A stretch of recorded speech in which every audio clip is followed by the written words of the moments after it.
Korn, the Serenity of Suffering. This review is going to be a little bit different than most other ones that we've done.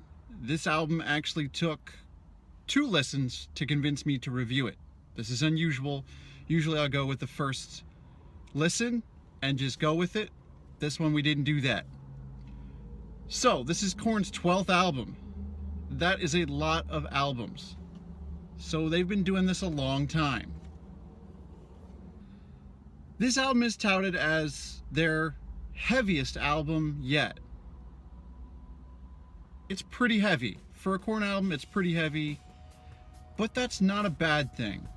I like that they were able to go ahead, be heavy, be themselves, not be cookie cutter, which is kind of how I thought this album was the first listen through.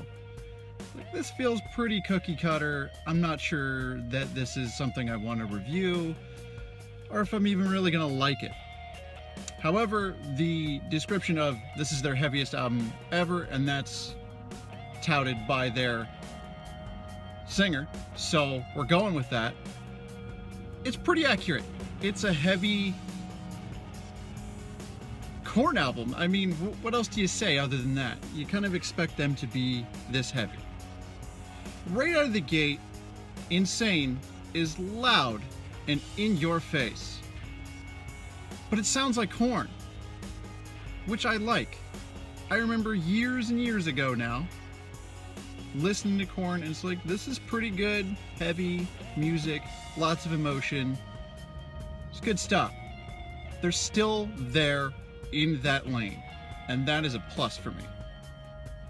Again, I thought this album on the first listen was a cookie cutter album. I didn't think it was really going anywhere, but after a second listen, it's like a combination of a throwback and then something completely new, and they really hit the mark with this album. Rotting in Vain is a perfect example of this. They took some heavy overtones, some really deep lyrics, and just went all out.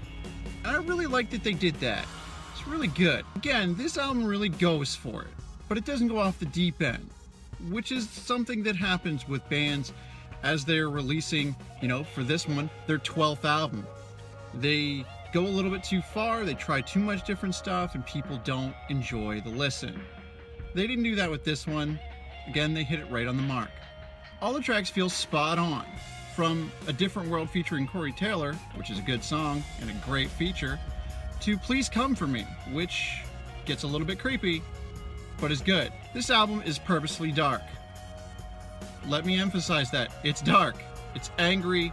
There's some depression in there, but I'm glad he gets it all out. Jonathan Davis has always been able to get it all out, and I love listening to this album. It's a great album. I recommend you check it out. Let me know your thoughts in the comments below. Maybe you'll like it too, maybe not. Let me know.